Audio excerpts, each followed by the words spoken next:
Hello, this is Dread from Epic Builds, and in today's video topic, we'll go over Ignite Two-Handed Warpath Forge Guard.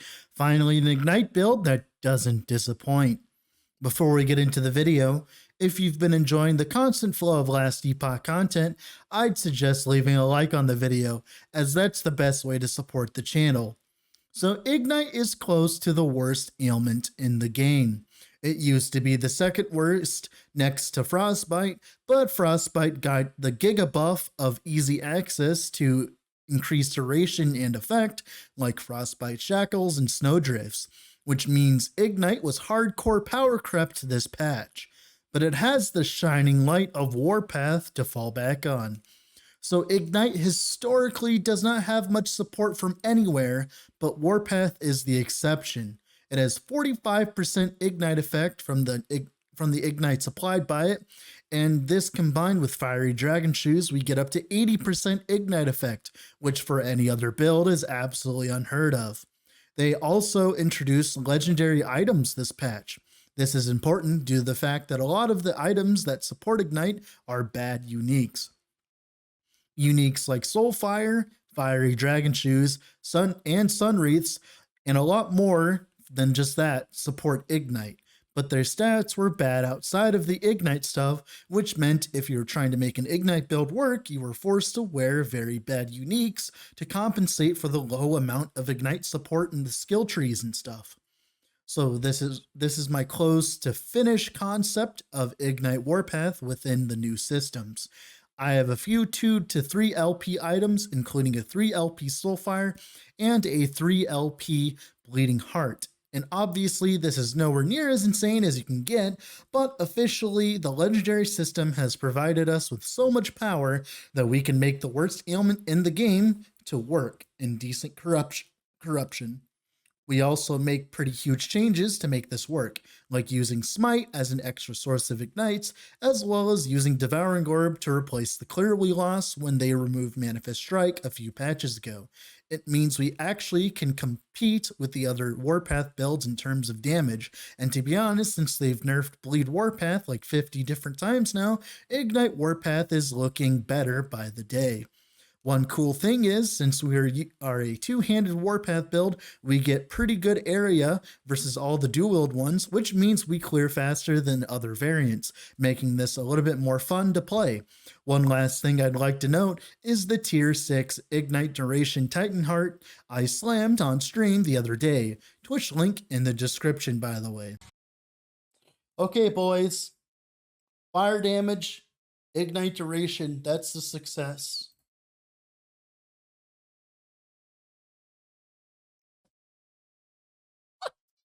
Fuck you guys! Fuck you guys! Fuck you doubters!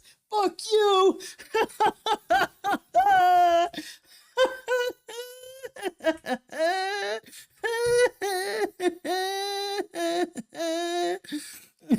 Just fucking land it, Megalol. With all that being said, let's get into the video, shall we? Alright, here we are in-game with the build. This is the Ignite Warpath character. That's the same Forge Guard I've been using since the last patch. Rip Volcanus, it's still relevant. So for Ignite Warpath here, for the skill rotation, it's kind of like all other Warpath builds. Just simply have the reversal, the reversal trick. Then, of course, Devouring Orb as well. You want to keep up Devouring Orb, as you can tell, it pauses other hits and is very good for clearing packs. And as you can tell here, we can get to a pretty decent amount of Ignite. Now, this is 170%, 170k ticks with Ignite.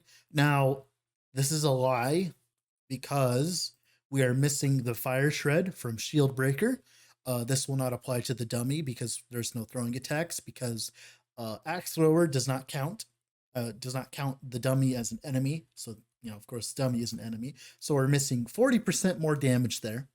Then, of course, we're missing all the Ignites that we could apply with Axe Thrower itself, which is another few Ignites, right? It's like an Ignite per second.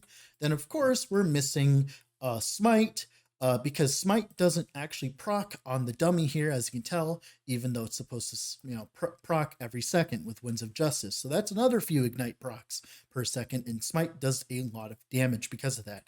So I've seen 75k ticks on Orbis, like you saw in the video. Usually it's to like a 1-to-1 ratio, like 10-to-1 ratio in terms of damage. So I would take my DPS anywhere near from 500k to 750k. It's like within that ballpark. Obviously, thanks to the fact that the dummy isn't an enemy, I can't really test it properly, which is sad. But as you can tell in the Orbis clip, I was doing plenty of damage. So that's pretty much it for the skill rotation. Now let's talk about the skills themselves. So for Warpath here, it's a little bit different than your stereotypical Warpath setup. So we take 2 points travel to Unchained, of course, 1 point into Reckless Spin for the -6. So we get to -10. Very strong for any Warpath build. This is like, stereotypical. Then 1 point travel into Iron Reach, 2 points travel into Whirling Seal. I know I'm crazy, right? This is pretty good, 32% more damage, but I found ways to get more damage elsewhere. 1 point travel into Battlemaster's Blade. This is actually pretty good because it gives us more area, and the more area, the better. Then, of course, 1 point into Dark Nexus. Now, the reason why is because, if you don't know, Smite per second from Warpath will cost mana. So this is 3 mana per second, and we're also spending mana for Devouring Orb here. So to sustain this mana cost while spinning, as you can tell, every single time between Devouring Orb procs here, as you can tell, it will give us back our mana. And this will pretty much sustain our mana through while doing stuff like, killing enemies and stuff. Because since we're running a two-handed axe, we can't run -3 to Smite's mana cost, which will make it so we'll eventually run out of mana thanks to Winds of Justice. So that's why we're running this node. It just adds to the quality of life to the build. But if you feel like as though you can handle your mana better than me, you could obviously go more into damage, which I didn't really feel. 1 point travel into Quicksilver Wind. If you get a Titan Heart with +2, obviously your last 2 points would go into this because having movement speed is key. 1 point travel into Gorebringer, 1 point into Earth Scorcher. This makes so any bleed everywhere is Ignite for Warpath. So all this bleed chance gets turned into Ignite chance. It's pretty okay. We have a very small amount of bleed investment from like a Bardiche and chance to bleed and some chance to bleed in our idols. And of course, the chance to bleed on the tree here from this node. But overall, most of our damage is coming from Global Ignite, which is a very small amount. Then 3 points into Arsenal Flame. We get 45% more Ignite effect from Warpath hits, which is really strong, of course.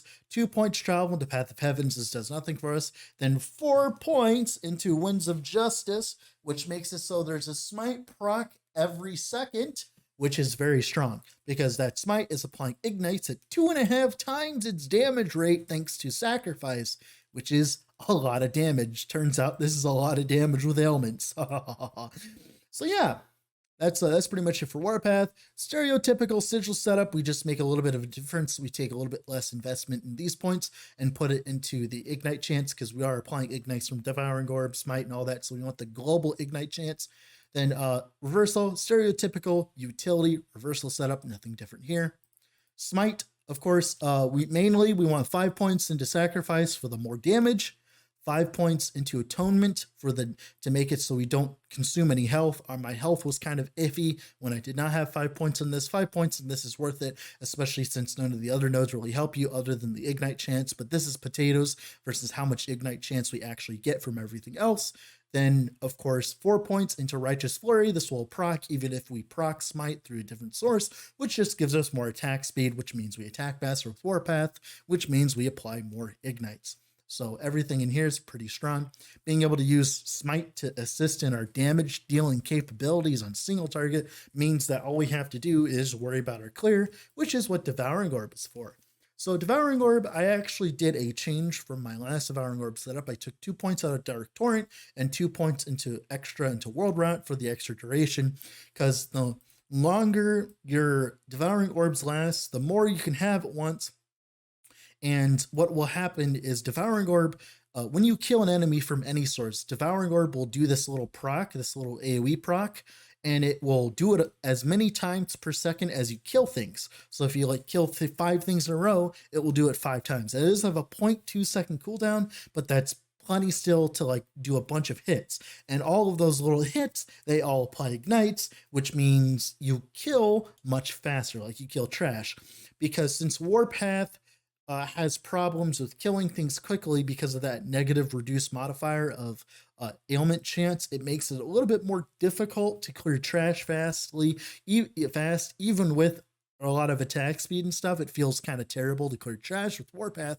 So Devouring Orb is kind of just there to help us buttery smooth our clear. And of course, we used to run Manifest Strike idols to do this, right? But they decided that they didn't deserve to be in the game anymore. So we have to use Devouring Orb now. Devouring Orb got a nerf.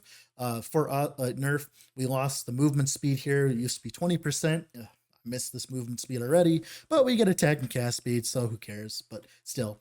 And of course, the Devouring Orb itself can hit, so you want to stay within the area of your Warpath while also hitting with Devouring Orb, because that counts as a hit. That will hit an enemy, and also as well, of course, it'll shoot out orbs as well. This is very good for keeping up haste from our wing guards, so when we're moving through the mono, we can move with movement speed instead of, not moving with movement speed, which is nice. So overall, Devouring Orb is very strong, very stereotypical Devouring Orb setup, so it's like not really much different. And that's pretty much it for the skills. Now for the passives here. So for the base Sentinel tree, take 8 points into Fearless for the HP, 5 points into Armor Clad for, of course, the DR, 3 points into Valiant Charge for the HP and the cooldown recovery speed for movement skills, which is mainly for lunge. Now, I do have 4 points in Juggernaut. That's so I can cap my resistances. If you have better resistance gear than I do, you wouldn't have to do this, and you could put more points to Valiant Charge and into Relentless for increased damage. Then 5 points into Axe Thrower. This makes it so every second we throw an axe at an enemy, which then applies physical and fire shreds, which is really strong for our damage, because it's up to 40% more damage on a boss, which is, of course, really good. Then 5 points into Blade Master. We are holding an axe, so this gives us attack speed. As you can tell, it's a lot of attack speed, just 30% from this node, which is really strong.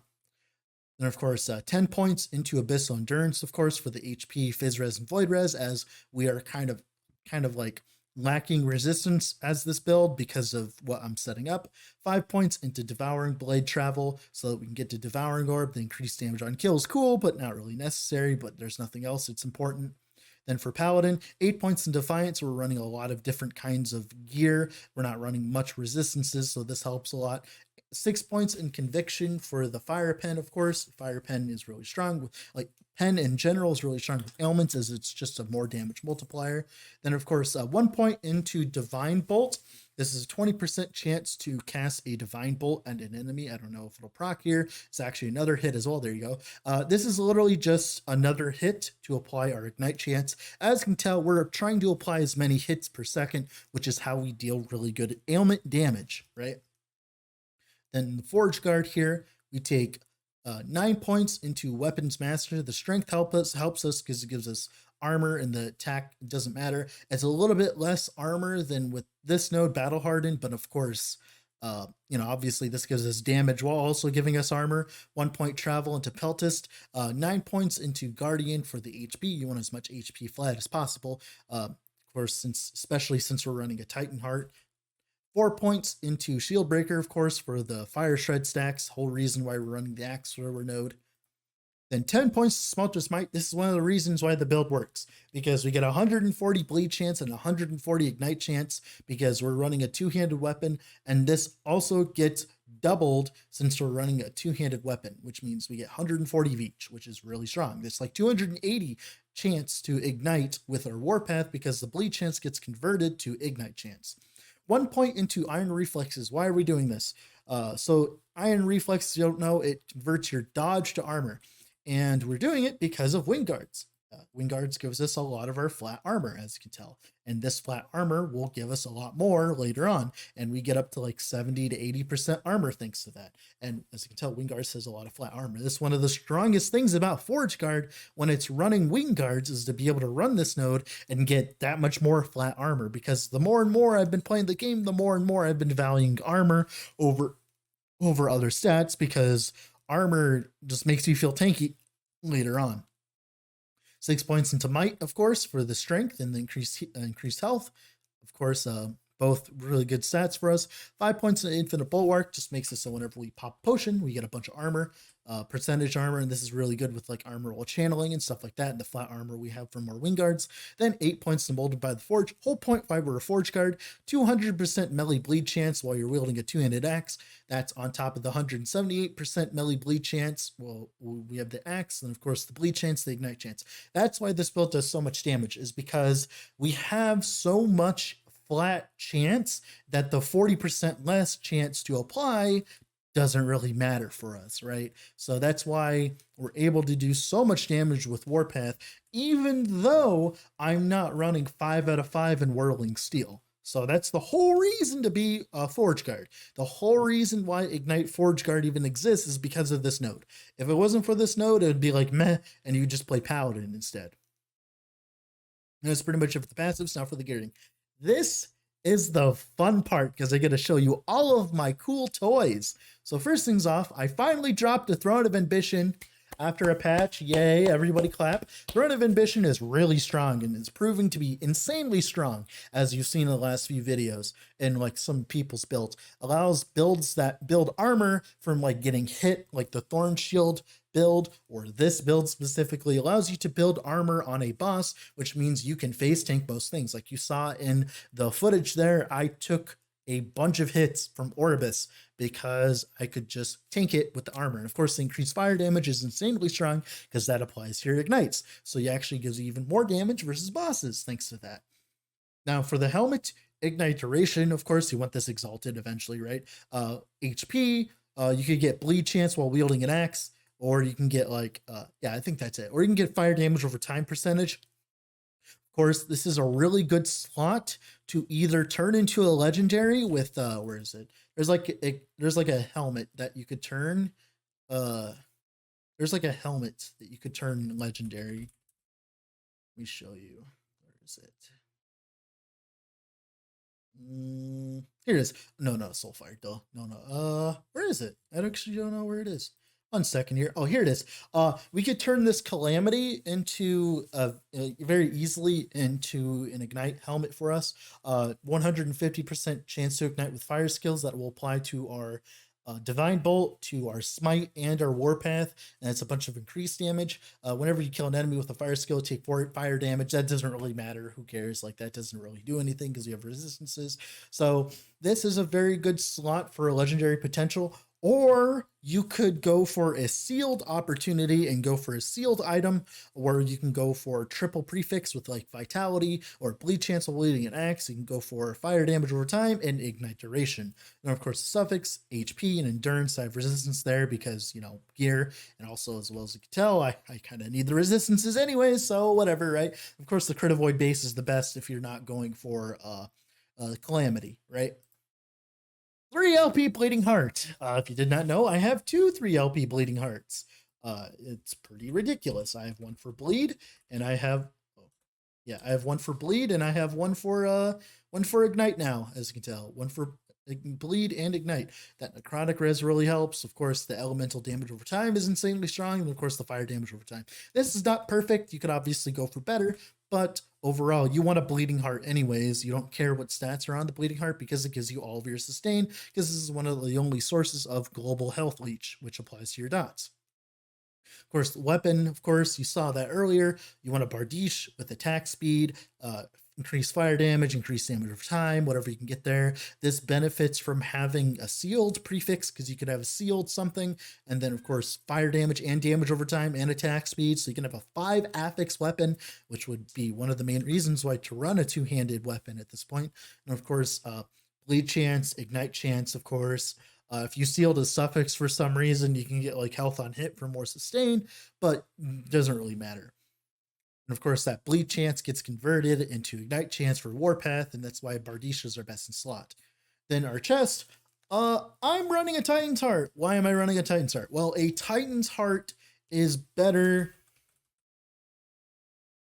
1 second here. A Titan's Heart is better than a Wings of Argentus in this situation because of the fact that we're running a two-handed weapon, okay, because we get that 50% DR, and we landed Ignite Duration. If I did not land Ignite Duration on this, the Wings of Argentus would do better. If you have a Wings and don't have like a +1 LP's Titan Heart, obviously, this is one of those cases where the fact that you can't get LP on Wings of Argentus easily makes it actually worse than some of the Titan Hearts you could get with like 2 LP or whatever. Like if you landed a 2 LP Titan Heart with like fire duration and like HP or something, or fire damage over time or whatever, it is obviously better than a Wings of Argentus. It is enough to push it over the brink.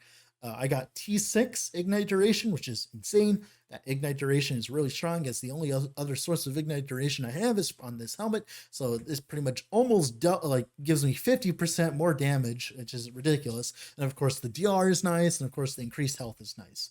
So that is the main reason we're doing that. Then for the ring, this is a beautiful ring. I wanted a Sunwreath to slam on it, but the problem is I could not, replace that elemental resistance yet. So I'm just going to have to leave it how it is for now. But if I get like a +2 or +3 Sunwreath, I'm going to slam it on there. You want double Sunwreaths for this build because you can get, of course, the elemental damage over time. You can get resistances. You can get Ignite Chance on melee hits, and of course, fire damage over time. So on this ring specifically, I have about, if you rolled this perfectly, I have 120, 290% increased damage, which is obviously an insane amount. So if we look at our Ignite DPS here, 611, right? Which it gets up to like 800 when we're on a boss. 476. That is about a fifth of my Ignite damage right now, which is obviously ridiculous, right? So double Sunwreath is insanely strong. Wing guards, obviously LP wing guards would be insane. I have 1 LP wing guards. It's waiting to return to standard after the vision turning is over. Like I said, the dodge rating gets converted to armor, which is really good as a forge guard. The attack speed is insanely strong because it makes up for the fact of the bad attack rate of a Bardiche. That's the only reason this build works. And of course, the chance to gain haste replaces the haste from the Argentus. And of course, you cannot deal critical strikes. Doesn't matter because we're dealing Ignites. Fiery Dragon Shoes. I was trying to get LP Fiery Dragon Shoes. It is definitely something you want to look for because movement speed, HP, resistance, even resistance would be insanely strong because we're using so many uniques. So this would be insanely strong if you had like elemental resistance or something like that on it, or movement speed, or HP, or vitality, or strength. It doesn't really matter what you put on it. Anything would be strong, right? Because it's just extra stats. And of course, my Soulfire, this is like literally one of the best items I own currently that is tied to one of the worst mechanics. This is the whole reason I'm playing this build in the first place, is because I got a +3 Soulfire. Obviously, that damage over time rolled poorly, but everything else rolled very well. And I'm pretty proud of it. Obviously, I should have waited for a better one, but you know what? Whatever, it's too late now. And that Ignite Chance rolled really well. The increased fire damage rolled well. The flat health rolled well. So one of the main reasons to play this build was to get a Soulfire with plus LP. But yeah, for idols, you want increased Warpath area or damage over time. Then of course, Ignite or Bleed chance of high health. Obviously, you want Ignite chance of high health because it will apply to everything, including your smites. But that's the beauty of this build, since we convert our bleeds to ignites thanks to Warpath. Just for Warpath, it means that we can use either, right? I got some resistance here because I needed it. You can either run HP idols. You could run fire damage over time idols, like 2x2s. There's a lot of things you could run here. You could run smite on throwing hit idol for chance to get double smites. And of course, Throne of Ambition is your best in slot because the increased damage and the armor is insane on Forge Guard. So definitely one of the best uniques in the game currently. And of course, another Warpath area. You want 4 of these because the Warpath area you get is insane. You can get a really big, thick Warpath. Of course, I just have more resistance idols, but obviously, of course, if you fix your resistances, get better resistances everywhere else, you'd be fine. But yeah, that's pretty much it for the character. I'm going to showcase my blessings though real quick because that will give some context. I did not get max Ignite chance. I wish I did. I got min rolled twice in a row. Obviously, you could turn this into lightning resistance. You don't need health regen. This is from a different build. You can either go with bleed chance or crit avoid. I would go with crit avoid myself, so we can get rid of this helmet and go for a 2 LP or 3 LP. What is it called? The 3 LP helmet, right? With the 150% ignite chance with fire skills, which would be insanely strong because it's like global ignite chance. So you do that. You can do all res to fix your resistances. You go you can go with a lot of different things on this one. This one you want like you probably either want like cold res or like endurance threshold. You can get percentage armor. And then, of course, this one, armor while channeling. I couldn't get a better one, but you want 750, obviously. And this is one of the main reasons why Forge Guard Warpath is even, kind of okay, is because while I'm channeling, I get a lot of armor. I'm at 70% just by standing here. I get 3% per time I'm hit. And of course, I get a bunch from our Thorn of Ambition. We get up to 80% armor while fighting bosses, which is insane, right? It's like makes me feel so tanky. But yeah, that's pretty much it for the build. Have a wonderful rest of your day wherever you're at, guys. Bye.